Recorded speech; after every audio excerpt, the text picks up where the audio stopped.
Selamat siang, teman-teman.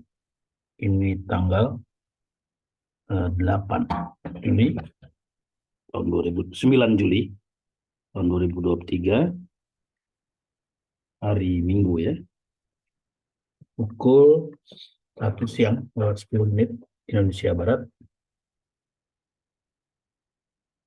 Saya baru selesai makan siang.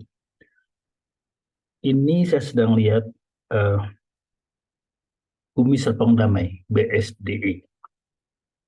Ya, ini saham yang banyak drama ya, menarik. Tapi ini perusahaan tentu yang sangat serius ya, karena mengelola Bumi Serpong Damai yang ribuan hektar. Eh, ini kita lihat gejolaknya selama beberapa tahun ya. Ini selalu ada apa namanya eh, kenaikan dan penurunan yang tajam-tajam ya. Sini lihat ini tahun 2018 dibanding dulu diangkat lagi. Ini COVID, banting ke bawah lalu dengan cepat naik ya sampai setahun. Ya. Kemudian turun lagi. Nah, sekarang sepertinya akan memulai drama baru. Tapi ini kita lihat bagaimanapun juga kita lihat satu tren untuk naik ke atas ya. Tapi tren ini garis merah ini berhadapan dengan kurva biru ini ya. Dia akan terjadi satu benturan yang seru ini. Ini kita lihat dengan grafik yang eh, periode yang lain. Ya, ini bulan ini untuk COVID ya. Kita lihat tajam sekali ya. Nah, yang menarik adalah setelah ini cukup lama ya ini berada di landasan yang kuat ini. Saya bikin garis saja ya supaya ini menarik sekali.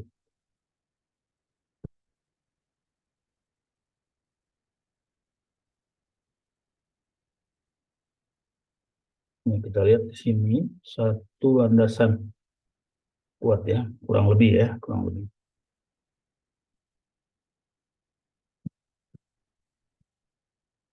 Supaya seru kasih warna lain. Ya, yang kuning ini cukup lama ya, tahunan, 2 tahun. Nah, sekarang tiba-tiba mau bermanuver seperti ini. Ini dari 900 sekian, 950-an naik sampai 1.200-an, 30% hanya dalam beberapa minggu, 2 bulan mungkin. Kemudian turun lagi. Coba kita zoom supaya makin seru.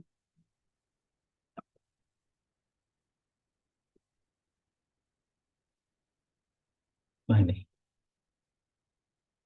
dengan cepat ya dari 900-an ke 1.200-an, kemudian dibanting turun ke 1.100-an ya, naik lagi, sekarang turunkan lagi. Nah menurut saya sih ini drama ya, karena ini bicara puluhan persen, bukan bicara 2 atau 3%. Bagi saya sendiri menarik untuk bertanya masuk atau tidak, karena saya melihat sudah mendekati garis putih ini. Garis putih ini bagi saya ya, ini garis yang kuat. Dia akan bisa menahan. Kalaupun merah ini mau tembus ke bawah putih, itu butuh power yang besar. Artinya ada orang mengguyur dengan serius. Kalau tidak akan susah menembus ini. Nah, jadi ini yang saya mau coba kira-kira akan ada nggak guyuran serius. Di sini ada, tapi langsung diangkat lagi. Jadi kalau ini pihak yang berbeda, ini jelas ada yang tidak rela ini, barangnya dijatuhkan. Jadi mungkin ada yang butuh uang, ya, dibanting, naik lagi ya. Ada yang nggak ikhlas.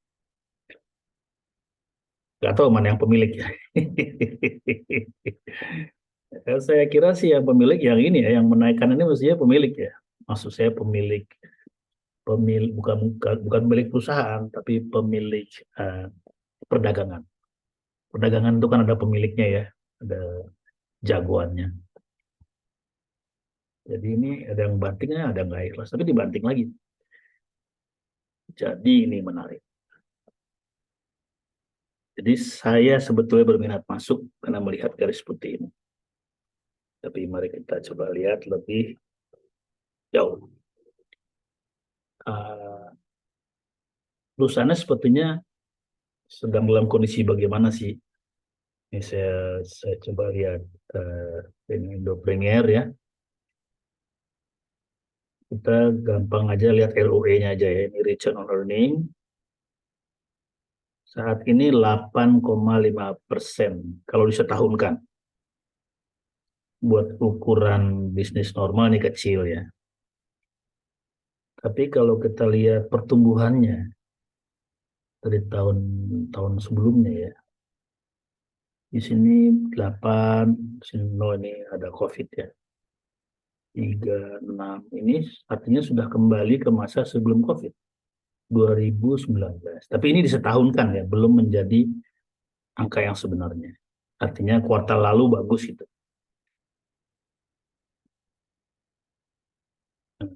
Kalau itu dipercaya, ya, kuartal lalu itu sebagai uh, kinerja tahun ini, maka pernya adalah 6,4, rendah murah ya. Kalau per itu kecil itu berarti murah karena uh, price earning rasionya ya. Jadi harganya hanya 6 kali dari earningnya, berarti 15% lah kurang lebih ya. Tadi kan sudah kelihatan di sini. Nah, ya, asetnya betul. Jadi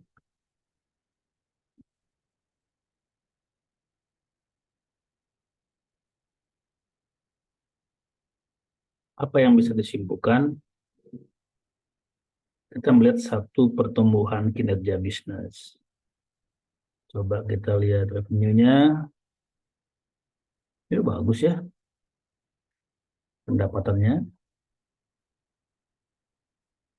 Tapi ini memang kalau properti ini ada sedikit catatan ya untuk pencatatan revenue-nya.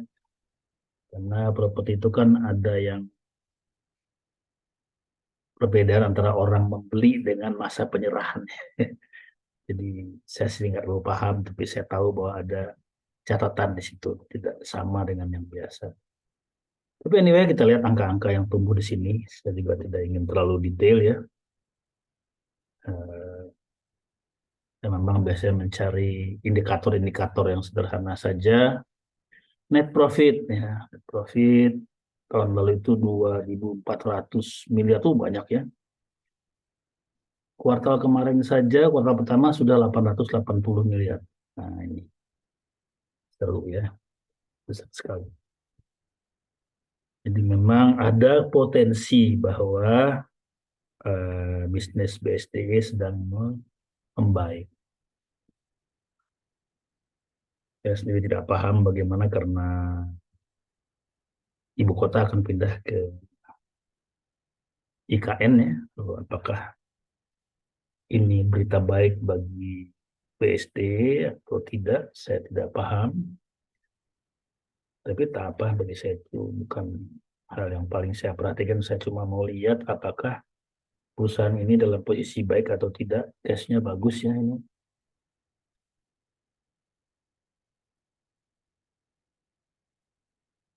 Ada indikasi bahwa kinerja keuangan memang baik. Kalau lihat ini ya. Return on asset, tuh, kalau di setahun kan 5%. Sebelumnya cuma 3,7%. Satu kuartal aja sudah 1,3%. Jadi memang kelihatan ada indikator membaik. Apakah perlu mengkhawatirkan Bumi Serpong Damai? Saya sih secara bisnis tidak khawatir lah. Ya, ini perusahaan dan serius ya. Perusahaan serius sekali, bisnisnya besar. Eh, Masyarakat yang terlibat juga sangat banyak, kepentingan masyarakat juga sangat besar di Bumi Serpong Damai. Dan saya merasa ini sih perusahaan profesional ya, dikelola dengan baik. Ya, semacam Astra gitu. Bukan perusahaan dikelola secara eh, ugal-ugalan atau urakan ya. Saya sih percaya. Jadi kembali saya sih akan lihat, saya memang pada akhirnya berdasarkan grafik. Ini menarik bagi saya. Sekarang kita lihat volume. Kenapa ini bisa dibanting ini? Ini ya tiba-tiba minggu terakhir ada yang transaksi besar. Eh, Bentar kita lihat dulu apakah transaksinya begitu besar sekali. Hmm.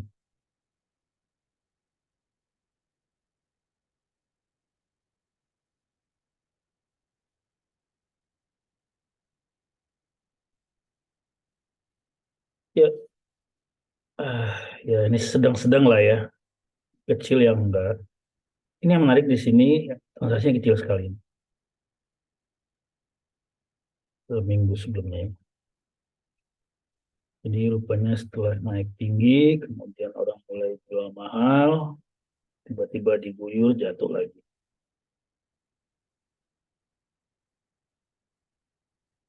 Ya, ini transaksi yang menarik ya, yang membuat harga drama. Sekarang kita lihat asing, asing mulai akumulasi nih ya, banyak di sini ada sedikit buang, nah di sini dia buang. Ini mungkin asing ini perkaranya. Ini sepertinya asing. Kita lihat.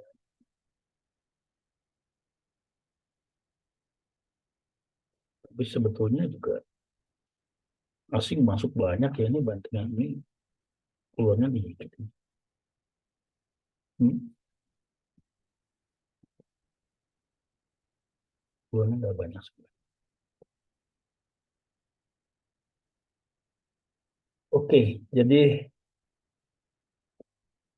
bagaimana menyimpulkan ini? Apakah ini manuver dagang saja, ya trik dagang, atau ini memang lagi butuh duit, ya, kabur?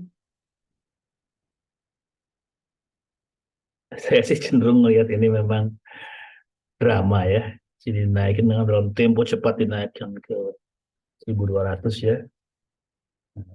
Ya ambil profit dulu lah ya. Kalau orang yang punya di 900-an kan lumayan ya. Kalau dijual di 1.100 saja udah untung berapa? Ya. Bahkan dijual di sini paling rendah pun udah untung.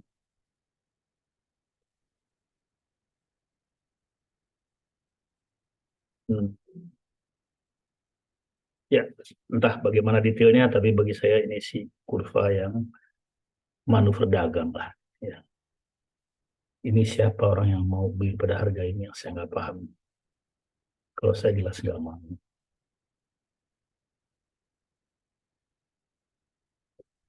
Nah anyway, karena saya melihat memang bisnisnya sendiri bisnis penting ya, bisa pengdamai, itu tentu bukan bisnis main-main.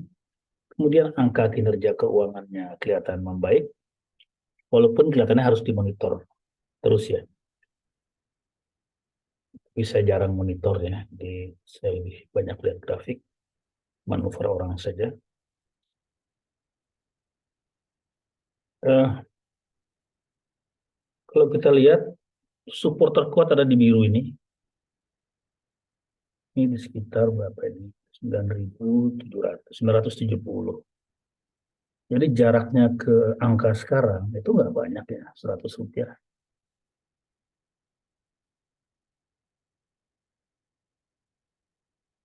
Betul ya. 70, kemudian ini adalah 10.70 ya, 100 rupiah. Jadi rupanya yang menaikkan ini diangkat di sini, dijual sini, ambil untungnya ini aja ya. Kira-kira 200 rupiah. Lumayan. Oke, jadi kelihatannya saya akan ambil besok. Eh, karena barang kuat, barang bagus, ya, saya akan ambil mungkin cukup banyak.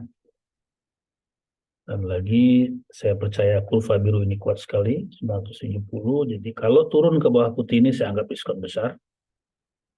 Jadi saya akan ambil cukup banyak kali ini.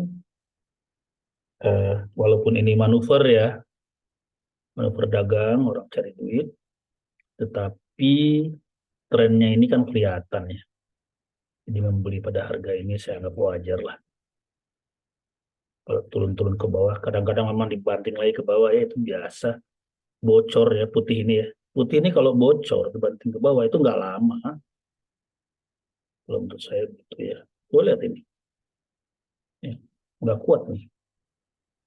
Turun putih nggak kuat. Ini nembus putih turun lagi. Berat. Nah di sini baru dia kuat melawan putih. Baru naik ke atas. Di putih ini garis penting. Kalau biru jelas lebih kuat lagi. Ini berapa lama di bawah biru terus baru sini tembus. Oke, jadi demikian teman-teman. Ini sharing saja, tapi saya bisa berbagi bahwa besok saya akan ambil misal damai dan mungkin ya lumayan lah, lumayan lah. Saya percaya kalau dibantingnya setambah lagi. Ini mungkin bagi saya ya sama agak-agak mendekati Bank BCA walaupun tidak sama ya. Ini sudah lama sekali ya. Ini sejak tahun 2020 ini garis kuning ini Januari 2022.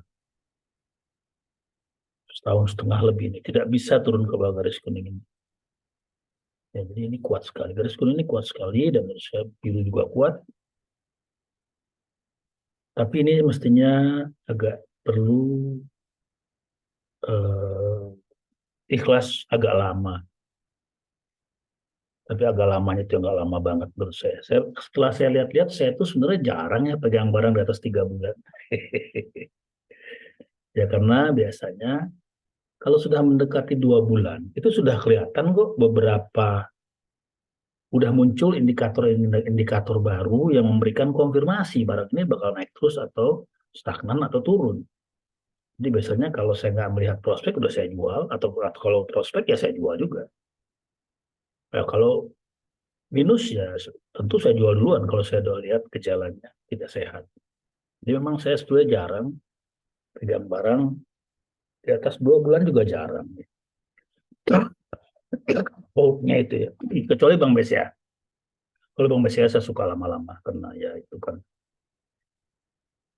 panan bagus lah kita semua tahu ya. Oke, itu saja siang ini. Bisa Bang Damai ini bukan rekomendasi membeli atau menjual BSDE, ini cuma saya menyampaikan saja karena kebetulan cash saya masih 50% nih. Jadi kalau ada peluang saya lihat bagus, resikonya tidak terlalu besar. Saya biasanya lihat resiko dulu ya.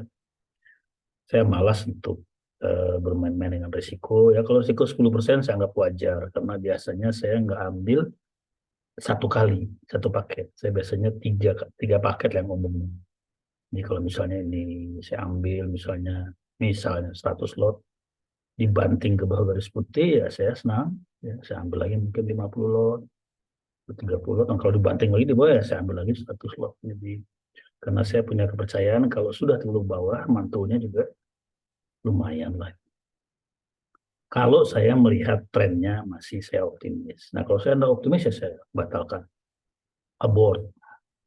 Kadang-kadang saya abort kalau indikatornya tidak sehat. Itu bisa kelihatan dari volume, dari garis-garis indikator ya. Coba kita iseng, kita lihat pakai Ichimoku.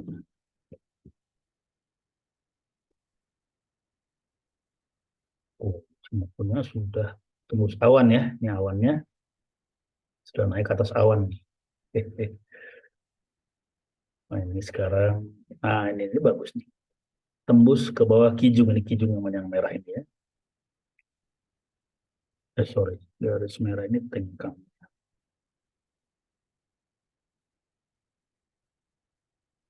Ini kijung. Nah, ini kijung ada di sini. Base line-nya. Jadi, coba saya kurang bagus saya perbaiki sebentar. Santai ya.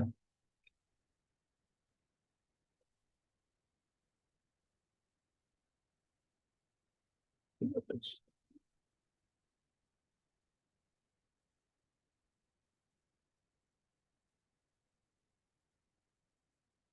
aja ya Bapak Ibu ya. Baseline ini. Coba saya perbesar sedikit. Saya kelihatan. Ah, ini dia. Ya. Saya nggak salah ngomong. Putih ini adalah kijung namanya ya. Kijung itu garis standar. Kalau bahasa Jepang, kijung itu artinya standar, patokan. Kalau merah ini yang di tengah ini namanya tengkang. Garis konversi dari uh, candle ini. Di candle ini ya, kalau dikonversikan jadi garis seperti ini merah ini. Disebut tengkang. Kita kasih lihat merahnya ya. Terus kalian yang tidak biasa dengan Ichimoku bisa lihat lebih jelas. Nah, ini merah ini namanya tengkang ya. Tengkang to conversion. Jadi grafik candle ini dikonversikan menjadi merah ini ya. Mengenalinya gampang, biasanya dia berada di tengah candle ya. Lihat nih candle, dia yang lewati tengah-tengah ini. Ya, seperti rata-ratanya gitu. Nah, kalau kijun ini lain lagi, dia lebih panjang moving average-nya. Jadi lebih menyatakan patokan. Jadi ini patokannya di sini. Jadi ini support kuat. Ya. Jadi sepertinya saya tidak salah, malah di sini lebih bagus support kuatnya ada di 1042 ya. 1040. Harga sekarang di 1070. Jadi ya, cukup aman. Ya. Ini makin menguatkan saya untuk membeli, menyimpan, tapi saya kira ini akan agak lama. Karena ini gerakan ini dibanting, diturunin lagi, jadi masa sih akan segera diangkut lagi ke atas, enggak lah, itu capek lah ya. Nah, angkut ke atas, banting ke bawah, naik lagi, turun lagi, ini saya kira udah energinya udah banyak, udah capek. Jadi mungkin pelan-pelan lagi, atau mungkin dibanting dulu ke bawah. Biasa, tapi menarik. Saya kira saya mau tunggu 2 bulan sih. Kalau 2 bulan nggak ada perbaikan, saya harus baca lagi situasinya. Barangkali sudah ada indikator-indikator lain. Oke, ya kadang-kadang mengejutkan ya. Baru 2 minggu udah ada kejutan naik ya. Kadang-kadang juga ada yang begitu. Kadang-kadang malah 2 hari. Atau sering juga kadang-kadang baru saya tayangkan sekarang, besok udah naik ya. Seperti kemarin BTPS itu kejutan. Itu bukan bukan sesuatu yang bisa kita ramalkan.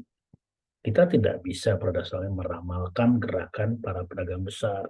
Masa kita tahu besok dia mau dagang atau minggu depan dia mau beli banyak, mana kita tahu. Kecuali Anda orang dalam ya, entah orang dalam di mana, di jaringan Wall Street atau di sekuritas atau keluarga bandar ya, saya nggak tahu. Tapi saya memang tidak menempatkan diri atau berusaha ke arah koneksitas begitu. Memang saya tidak mau, ya mau juga nggak ada jalannya ya. Tapi memang saya tidak cari jalan itu. Saya hanya menggunakan informasi publik. Saya tidak mau terkait dengan informasi orang dalam karena menurut saya itu membuat saya tidak serius membaca informasi publik. Jadi ngandelin kuping ya, ngandelin info-info orang kuat, orang dalam, saya nggak tertarik. Kalau misalnya kayak apa namanya investor besar tuh kan dia punya koneksi kemana-mana ya, jadi lebih lengkap lah dari kalau saya enggak lah ya. Makanya saya ini memutuskan gayanya hanya warungan saja kecil-kecilan, tapi lumayan sudah 12 tahun saya hidup dengan bursa ini ya, dengan kehati-hatian. Hati-hatinya seperti ini ya, selalu saya lihat supportnya dulu. Karena bagi saya, kalau kita di bursa saham itu, kalau rugi kita sudah minimal, tinggal untungnya. Jadi tugas kita itu mencegah rugi. Kalau kita sudah bisa mencegah rugi, untung mah datang sendiri, itu kata saya ya. Bisa ulang ya. Kalau kita sudah bisa mencegah rugi, untung mah datang sendiri. Gitu. Ya nggak boleh nggak percaya ya, silahkan ya. Tapi memang saya kalau perhatikan seluruh tayangan saya bicara support, bicara mencegah kerugian. Nah, untungnya berapa? Saya nggak terlalu pikirin ya. Kecil saya ambil, gede apa lagi ya. Jadi saya tidak terlalu obses dengan mencari profit yang besar. Ya ada kecil, jadi kecil saya ambil. Ada besar, alhamdulillah. Tapi tugas pertama saya bagi saya adalah mencegah jangan rugi. Ya kalau rugi kecil biasa lah ya. Kalau rugi di satu saham agak besar itu nggak apa-apa. Yang penting total portofolio kita. Kan kita nggak punya satu saham doang dong. Karena saya biasanya antara 8 sampai 10 ya. Kalau udah belasan saya pusing sendiri ya. Ya kadang-kadang 10 ada sih ya, berbagai sektor. Nah itu kan katakan satu saham kita jeblok nih, kita abai ya, lalai, dan rugi 10% misalnya. Tapi kan cuma satu saham. Itu total portofolio mungkin cuma minus 1%. Ya. Jadi yang saya bicarakan adalah menjaga total portofolio kita. Kalau satu saham kejeblos kadang-kadang ada. Ya, karena manuver pedagang saham ini kan memang luar biasa. Ada saja itu saya di satu saham. Tapi saya biasanya cut loss ya. Saya kalau udah di luar perkiraan saya, jadi saya udah menduga support seperti ini. Tiba-tiba saya merasa ini udah di luar jangkauan pemikiran saya keluar.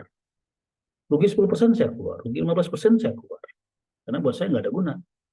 Saya tidak mau nongkrong di lubang ya tanpa saya tahu itu. Ya, ada orang yang sabar ya. Bertahun-tahun saya singgah.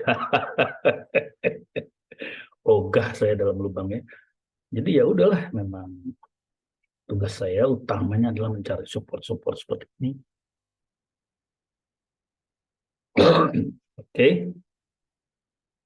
Jadi support dari Ichimoku yang kuat adalah di 1040, sedangkan dari moving average bagi ya, yang kuat adalah biru ini sangat kuat di 970. Jadi saya berani ambil. Silahkan para om-om pedagang besar.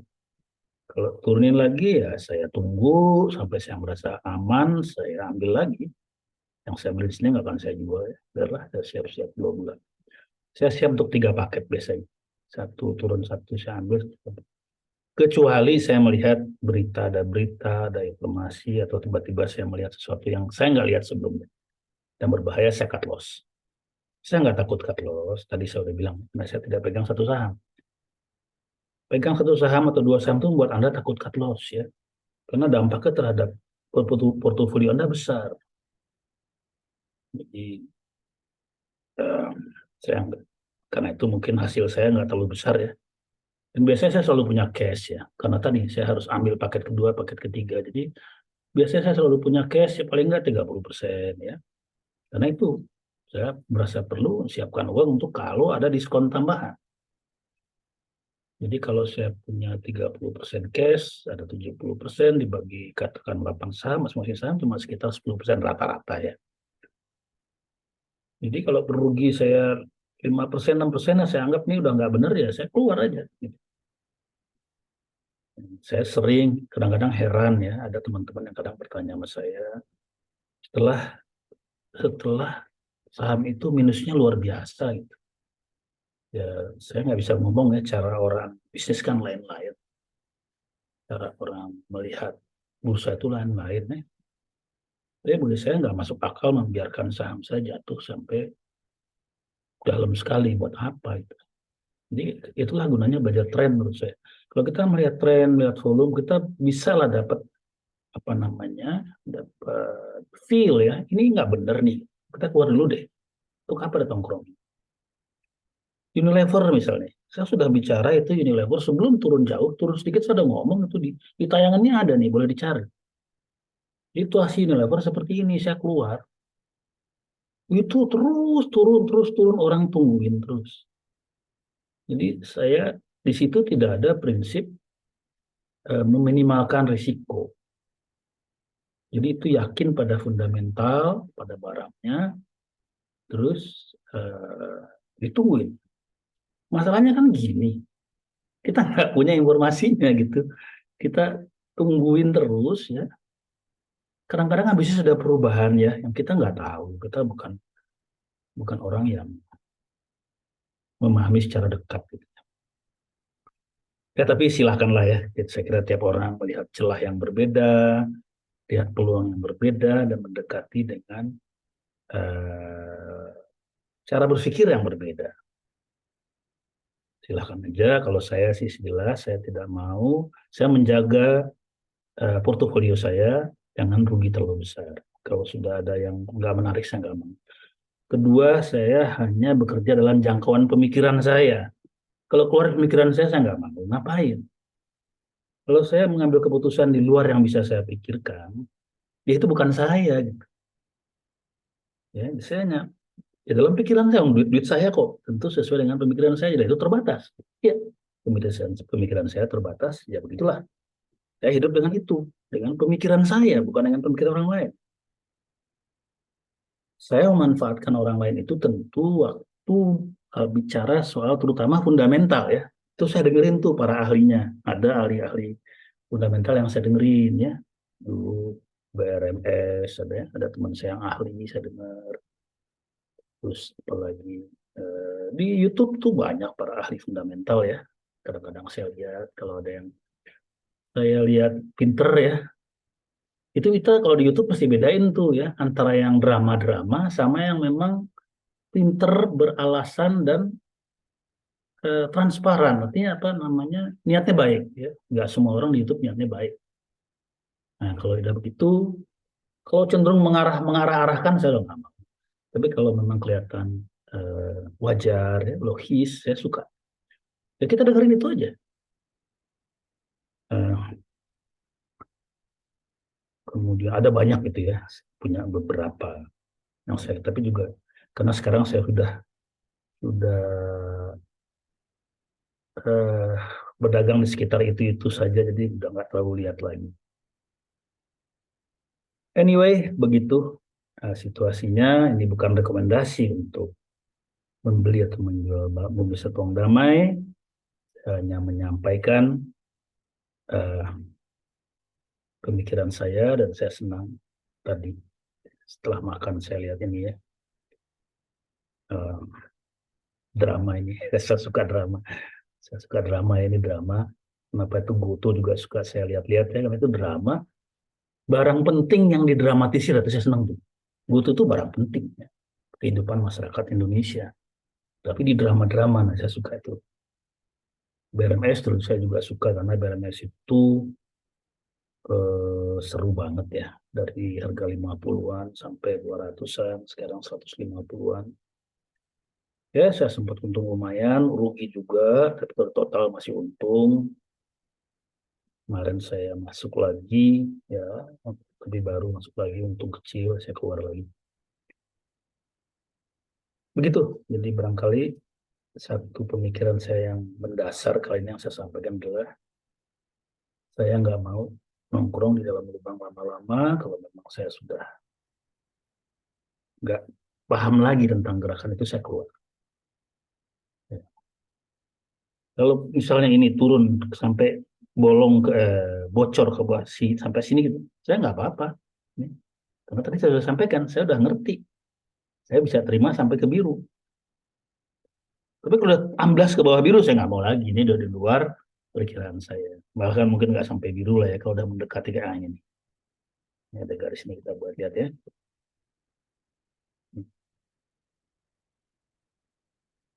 Nah, di sini juga ya. Nggak jauh. Sampai sini lah. Ya, ke sini. Kalau udah mendekati ini, saya udah mulai curiga lah. Ini udah bantingan yang aneh lah. Ya masa udah dari sini banting lagi ke sini, dia ada yang nggak benar, mungkin saya keluar dulu. Tapi kalau masih sekitar sini nih, putih sini, saya tenang deh. Ya, diskon lah buat saya itu. Demikian cara berpikir saya, memang saya tidak mau terlalu rumit ya. Saya tidak menganalisa fundamental terlalu dalam. Saya juga tidak memakai teknik grafis yang terlalu, tadinya saya ngerti banyak ya. Saya belajar tuh stokastik, lama saya pakai macam-macam ya di indikator itu. Saya ngerti banyak, tapi akhirnya saya menemukan apa yang sering saya tampilkan sekarang cukup dengan beberapa kombinasi saja yang saya sudah. Karena tadi prinsip saya sederhana, saya hanya cari landasan kuat. support kuat. Kalau soal naik sampai mana saya nggak terlalu pikirin. Ya, kadang-kadang naik 3% saya udah jual kok, ngapain pusing. Saham kan banyak. Dulu kadang saya menyesal. Wah kok jual 5% udah jualan padahal naiknya 15%. Gitu. Sekarang saya nggak nyesel. Itu biasa. Kalau saya udah dapat 5%, ngapain saya mikirin 15%? Itu 5% saya udah happy. Ya, yang lainnya punya orang lain lagi lah. Nah, saya cari lagi yang lain. Gitu. Jadi memang saya tidak terobsesi dengan profit yang besar-besaran. Saya lebih terobsesi kepada seringnya dagang. Itu lebih senang. Sering dagang. Sahamnya ganti-ganti boleh ya. Eh, tapi setelah sering begitu saya ada teknik lain yaitu saya jual misalnya sampai misalnya udah 5% nih, saya jual 70%-nya aja. 30% saya biarin ikut tren gitu. Nah, itu juga yang sekarang sering saya lakukan. Seperti kemarin ya BRMS itu saya ada untungnya saya beli di berapa itu. Saya jual kemarin 146 kalau nggak salah, saya jual 70%. 2/3, 30% saya biarin aja lah ikut-ikutan. Tren mau naik, mau turun lagi ya saya tambah lagi. Ya, jadi itu paket jangka panjangnya. Jadi dari 100 yang saya beli, mungkin 20 atau 30 saya biarin sebagai paket jangka panjang. Jadi kalau naik pun terus, saya nggak nyesel-nyesel amat. Masih ada 30% barang saya yang ikut. Gitu. Kalaupun turun nggak apa-apa, saya udah nikmati 70%. Ya ini sering banget saya lakukan. Goto juga saya begitu, BRMS saya begitu. Apa lagi ya, sudah banyak ikut di Pawon ya. Kemarin Bank BRI juga saya dapat seperti itu juga, Bank Mandiri ya. Ini bagi teman-teman yang bingung dengan portofolio, bolehlah eh, saya sharing ya cara saya mengakali tren. Kadang-kadang orang ini trennya masih naik nggak sih? Dulu rame itu, wah ini wah pusing itu, ini tren masih terus kan nih. Ya kalau saya nggak pusing, untuk 5% saya jual sepertiga. Naik lagi 2% saya jual lagi sepertiga. Tinggal sepertiga, ya udah saya biarin aja. Atau kalau naiknya lumayan ya saya potong lagi sepertiga lagi dari sisa. Tapi ada sebagian aja yang saya biarkan mengikuti tren. Nah mungkin terus orang mikirnya, aduh sayang ya. Padahal itu kalau saya taruh semua itu, wah untungnya kena kan gitu. Nah itu menurut saya jebakan obsesi kita. Saya sih nggak memilih itu. Karena nah itu tadi, saya nggak berharap satu gebukan yang besar. Enggak. Saya cuma menumpang lapak, buka lapak kecil di bursa saham, di pinggiran ya. Ya, tiap minggu bisa dagang, ada untung kecil. Yang penting bagi saya jaga porto saya supaya nggak terlalu rugi. Dengan prinsip, kalau ruginya kecil, untungnya bisa gede. Kalau bisa nggak rugi, pasti untung. Begitu aja sah. Kalau bisa nggak rugi, Anda pasti untung. Jagain aja supaya nggak. Untungnya berapa, ikhlas aja terima. Ya, rezeki kita masing-masing. Demikian kata saya. Tapi saya jadi senang berdagang, ya sudah belasan tahun. Dan laptop saya tenteng kemana-mana, saya doyan jalan-jalan ya. Waktu dulu masih aktif ya, saya bawa ke Jepang, bawa ke Australia, bawa ke New Zealand, bawa ke Eropa ya, saya bawa laptop dagang kecil-kecilan. Sekarang udah pensiun, udah nggak keluar negeri lagi. Ya saya bawa naik gunung, saya bawa naik sepeda, saya bawa ke Ijen, saya bawa ke Lawu ya. Uh, ya tidak naik gunung, tapi saya tinggal di mobil ya. Naik gunung pakai HP aja. Jadi asik ya bagi saya. Ini sorry saya ngomong agak panjang nih. Saya merasa dengan cara saya seperti itu, berdagang saham adalah sebuah keasikan, tidak menjadi satu tekanan besar secara psikologis ya. Ya sedih tuh kalau dengar anak muda ada yang pernah ya kejadian bunuh diri, loncat dari apartemen, menyedihkan sekali.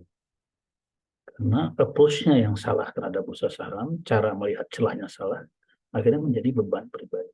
Jangan ya, sayang. sayang banget. Ini adalah satu, ini sore jadi kuliah nih. Bursa saham atau layar saya ini, bagi saya adalah satu kemewahan besar. Ya, sambil batuk-batuk, ini saya lagi agak batuk ini di kamar, saya masih bisa dagang. Ya, sambil kemana aja saya bisa dagang. Memang nggak besar, tapi nikmat sekali. Ya, saya ngopi di Starbucks, ya, saya dagang. Lihat, lihat grafik atau kalau di sini di Bali ya ke pantai saya atau di mana ya, ya, di beach walk itu. Jadi menjadi sebuah kebahagiaan besar bagi saya. Dan kebahagiaan lagi bagi saya adalah interaksi sama orang lain nggak ada di dagang saham ini. Nggak ada kontak pribadi.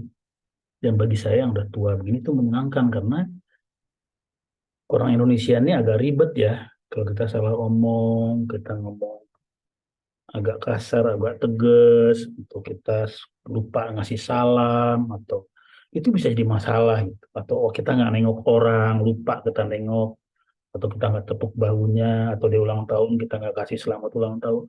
Begitu-begitu itu di masyarakat kita agak ribet ya.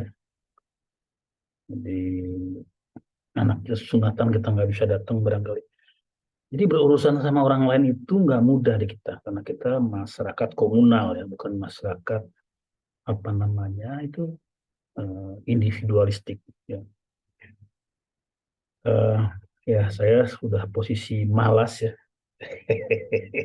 Jadi senang memang sendiri-sendiri aja. Ya saya agak malas berurusan dengan hal-hal seperti itu ya. Itulah jadi saya menemukan satu celah kegembiraan, tetap cari uang dengan gembira dan apa namanya latihan otak ya, rekreasi otak. Jadi sungguh saya menyarankan kepada teman-teman saya, teman-teman eh, eh, masuklah bursa saham, tetapi jangan besar-besar, kecil-kecil aja dulu, sampai Anda menemukan cara yang Anda anggap andal. Ya. Bagi saya, bursa saham bukan sekolahan, bukan bangku akademis, tapi ini forum rebut-rebutan uang. Faktanya seperti itu. Tentu kita menghormati semua teori-teori ya akademis yang membantu kita untuk melihat situasi dan banyak ahlinya yang bisa kita rujuk. Tetapi kita tetap ingat ini adalah forum di mana orang rebut-rebutan uang. Karena itu segala trik, segala cara, segala manuver ada di sini. Buat saya itu seru, tidak menakutkan. Karena saya sudah lama, bagi saya itu satu apa ya, seru aja lah ya. Kayak orang silat lah ya. Ada teknik menghindar, ada teknik. Jadi kalaupun dagang saham, mulainya kecil-kecil aja. Ya, cukup dengan kemarin saya kasih tahu satu keluarga saya yang muda, dipakai istilah sederhana, uang melek. Ya, artinya uang itu sejumlah yang kalau habis pun kita nggak mewek gitu. Kita nggak nangis. Jadi, atau uang nangisnya lah kecil-kecilan. Nah, kalau hilang ya nangis, tapi nangis masih gitu. Karena kemungkinan besar Anda akan hilang dulu. Sebelum Anda menemukan satu cara menghindar dari sodokan orang lain. Ingat ya, semua orang di bursa saham berminat sama uang Anda. Semua orang di bursa berminat pada uang Anda. Saya juga minat. Karena saya nggak peduli itu uang siapa kan. Jadi eh, ya harus bisalah bagaimana menghindar. Ada yang menghindar dengan cara itu menunggu ya bertahun-tahun dan bisa berhasil. Ya, waktu itu Antam itu ada sahabat saya yang nunggu 4 tahun ya, dia dapat 3 kali lipat, 3 bagger istilahnya, keren kan? Ya, bisa, itu bisa, silahkan. Ya, kalau saya nggak mau, karena memang saya memilih celah yang lain. Jadi memang celah bukan saya menganggap sahabat saya ini salah, enggak, dia benar karena celah yang dia lihat beda dengan celah yang saya lihat. Celah saya cuma celah kecil-kecil aja. Udah kepanjangan, saya jarang ngoceh begini ya belakangan ini. Demikian, selamat sore, salam sehat.